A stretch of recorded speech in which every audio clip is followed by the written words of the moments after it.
Naniniwala ang TV host comedian na si Vice Ganda na may gustong sumabutahe para pabagsakin ng kapamilya noontime show na It's Showtime, kung kaya't kung ano-ano raw intriga ang nagsisilabasan tungkol sa kanilang programa at sa mga host.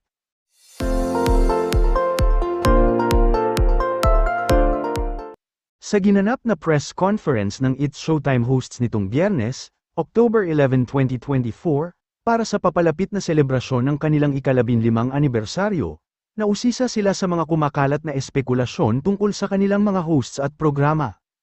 Una narito ang haka-hakang hanggang December 2024 na lang mapapanood sa GMA7 ang It's Showtime, matapos nitong umere sa Kapuso Network noong April 6. Ang It's Showtime ang pumalit sa binakanteng timeslot ng tahanang pinakamasaya, ang isinarang noontime variety show ng Tape Inc. Bukod sa espekulasyong pagkawala nito sa GMA7 ay ang pag-intriga rin sa asawa ni Vice na si Ayon Perez, na di umano'y nabuntis nito ang co-host nilang si Jackie Gonzaga. Bagamat pinabulaanan na ni Jackie noong October 6 ang isyong ito, hindi pa rin siya tinatantanan ng netizens na pilit siyang iniuugnay kay Ayon. Dahil sa hindi matapos-tapos na isyu sa kanilang programa at mga host, nagsalita na si Vice tungkol dito. Ayon sa It's Showtime host, malakas ang pakiramdam niyang gawa-gawa ng troll sa mga isyu sa kanila para siraan sila at unti-unting pabagsakin. Demolition job yun. Diba, ng mga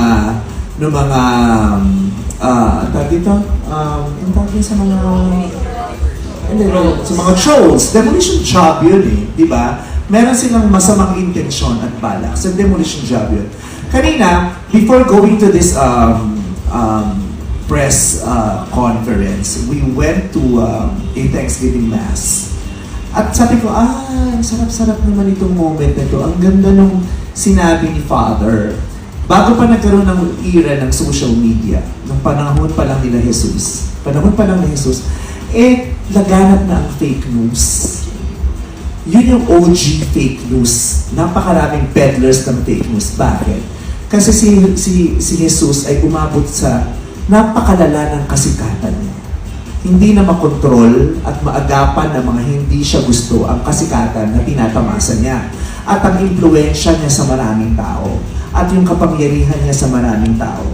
Kaya, kailangan magpalaganap ng mga masasamang, ng mga mali at masasamang balita para masira ang kanyang popularidad at kapangyarihan at para mabasag ang magandang pagkakakilala sa kanya.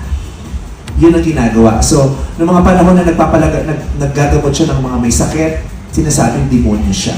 Noong mga panahon na nagpapatanggal siya ng mga masasamang espiritu, sinasabi, kaya niya natatanggal yung masamang espiritu kasi demonyo si Jesus. So, kinakailangang babasag ang magandang paningin sa kanya ng tao at ang popularidad kasi kapangyarihan niya yun. Kailangan mabasag yun dahil may ibang tao na gustong makuha ang kapangyarihan na yun. Ganon din ang patuloy na nangyayari ngayon. Hindi lang sa amin. Diba? Maraming demolition jobs laban sa napakaraming tao. Bakit? Kasi maaaring kami ay merong kakayahan, kami ay nasa isang posisyon na gustong maranasan at makuha din ng iba. At para makuha nila yun, kailangan nilang subukan yung ganong ruta. Diba? Ganong ruta. Kailangan natin gumawa ng ganong paraan. Baka sakaling babasag natin at makuha natin kung anong meron sa kanila. So, anyway, again, as I said earlier, we just have to deal with it and we just have to keep on going. Diba?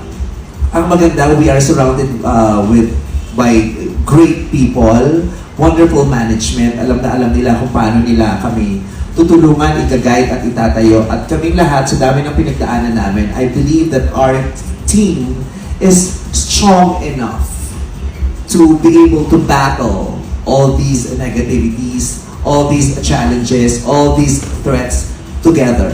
It will be hard kung hindi kami magkakasama.